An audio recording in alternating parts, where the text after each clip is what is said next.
बिस्मिल्लाहिर्रहमानिर्रहीम। अस्सलाम वालेकुम। आज आपके साथ चने की दाल के भुर्ते की रेसिपी शेयर कर रही हूँ। बहुत आसान सी और बहुत ज़्यादा मज़े की रेसिपी है। अगर आपने आज से पहले इस तरह की रेसिपी नहीं बनाई है तो ये रेसिपी आप मुकम्मल देखिएगा। अच्छी लगे आपने लाइक भी ज़रूर करना है। तो चलें मज़ेदार से चने की दाल का भुर्ता बनाना शुरू करते हैं। यहाँ मेरे पास 250 ग्राम यानी कि 1 पाव चने की दाल है, जिसे मैंने आधे घंटे के लिए पानी में भिगो कर रखा था। आप 1 घंटे के लिए भी भिगो सकते हैं। इसका भिगोना ज़रूरी है। दाल इस वक्त काफ़ी अच्छी फूल चुकी है। बस अब हमने ये वाला पानी डिस्कार्ड करना है और उसके बाद हम इसको एक पैन में ऐड कर देंगे, जिसमें हमने इसको बॉयल करने के लिए रखना था। तो दाल मैंने ऐड कर दी है। साथ ही हमने इसमें इतना पानी शामिल करना है कि दाल इसमें डिप हो जाए और पानी उसके सरफेस से काफ़ी ऊंचा होना चाहिए। अभी मैंने दाल को पकने के लिए रख दिया है। आहिस्ता आहिस्ता करके ये पकना शुरू होगी। इसके ऊपर इस तरह से झाग बनना शुरू हो जाते हैं। कोशिश कीजिएगा आप ये झाग निकाल दीजिएगा। उसके बाद हम इसको ढक कर रख देंगे ताकि ये अच्छे से बॉयल हो जाए। इसको मुकम्मल बॉयल करना है, इसमें कसर नहीं छोड़नी है। बस इस तरह से थोड़ा सा ढक्कन खोलकर बॉयल कर लेंगे। इस वक्त दाल बॉयल हो चुकी है। मैं दरमियान में चेक करती रही थी। काफ़ी अच्छा इसका बॉयल होना ज़रूरी है। पानी इसमें थोड़ा सा मौजूद है, इतना पानी इसमें रहना चाहिए। तो बस अब हमने इस दाल को मैश करना है। तो यहाँ पर आप देख सकते हैं दाल काफ़ी अच्छी गल चुकी है। इसको हम मैश करना शुरू करेंगे। हमने चूँकि इसका भुर्ता बनाना है, इसलिए इस दाल को मैश करना ज़रूरी है। थोड़े बहुत अगर मोटे पीसेस भी रह जाते हैं दाल के तो कोई ऐसा इशू नहीं है। दाल थोड़ी सी नज़र आनी चाहिए। तो इस वक्त दाल मैश कर ली है।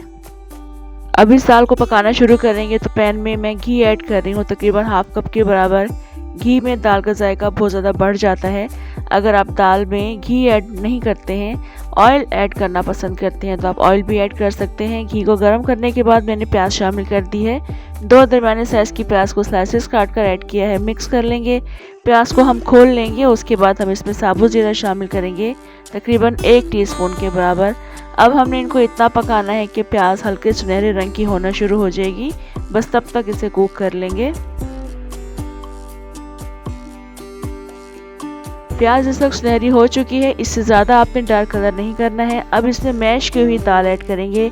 इसको डालते वक्त आपने काफ़ी एहतियात करनी है, क्योंकि इसमें काफ़ी ज़्यादा छींटें उड़ती हैं। आपने चूल्हा हल्का करके दाल ऐड करनी है। अच्छे से इसको प्याज के साथ मिक्स कर लेंगे। उसके बाद हम स्पाइसेस ऐड करेंगे।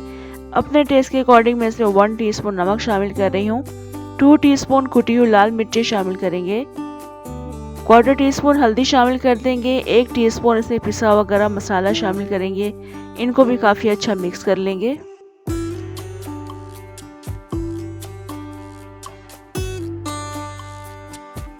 तमाम स्पाइसेस मिक्स करने के बाद इसमें दही शामिल करेंगे। 200 ग्राम्स दही है, अच्छी तरह से बीट किया हुआ है। इसको डालेंगे, अच्छे से इसको मिक्स कर लेंगे। चम्मच चलाते रहेंगे ताकि दही ना फटे। और इसको हमने हल्की आंच पर कुक करना है, यानी दही को मिक्स करने के बाद बिल्कुल दम वाली आंच पर आपने इस दाल को छोड़ देना है ताकि दही इसमें अच्छी तरह से पकती रहे। 5 से 6 मिनट लगते हैं। दही काफ़ी अच्छा इसमें पक जाता है, कुक हो जाता है। तो अच्छे से मिक्स कर लिया है। यहाँ पर आप देख सकते हैं दम वाली आंच पर इस दाल को पकते हुए 5 से 6 मिनट गुजर चुके हैं और बहुत ज़बरदस्त ये दाल बनकर तैयार हो चुकी है। बस अब हमने इसमें थोड़ी सी हरी मिर्ची शामिल करनी है। इसको भी डालकर काफ़ी अच्छा मिक्स करेंगे। 1 से 2 मिनट के लिए पकाएंगे ताकि हरी मिर्चों का जायका भी इसमें आ जाए। उसके बाद हम बिल्कुल लास्ट में यहाँ पर हरा धनिया इस्तेमाल करेंगे। आपने देखा इस रेसिपी में मैंने ना तो अदरक का पेस्ट ऐड किया है, ना ही मैंने इसमें लहसुन का पेस्ट ऐड किया है। यकीन जाने ये दाल का भुर्ता बहुत ज़्यादा मज़े का बनकर तैयार होता है और इसको आप चावल के साथ खा सकते हैं, रोटी चपाती के साथ। ये बहुत मज़ेदार लगती है। बहुत अमेजिंग, बहुत मज़े की रेसिपी है। सिंपल सी रेसिपी है। अगर आपने आज से पहले ऐसी रेसिपी नहीं बनाई है तो बनाकर देखिएगा। इंशाल्लाह ये रेसिपी आपको बहुत पसंद आएगी। तो अभी हरा धनिया डालने के बाद कुछ देर के लिए इसको मैंने ढक कर रखा था। उसके बाद मैं आपको डिश आउट करके दिखा रही हूँ और आप इसकी लुक देख सकते हैं। माशाल्लाह बहुत ज़बरदस्त ये दाल बनकर तैयार होती है। ट्राई ज़रूर करना है आपने इस रेसिपी को, पसंद आएगी आपको। ट्राई कीजिएगा, कमेंट ज़रूर कीजिएगा, लाइक और शेयर करना भी मत भूलिएगा। मुझे दें इजाज़त। इंशाल्लाह दोबारा आऊँगी अच्छी सी मज़ेदार सी रेसिपी के साथ। अल्लाह हाफिज़।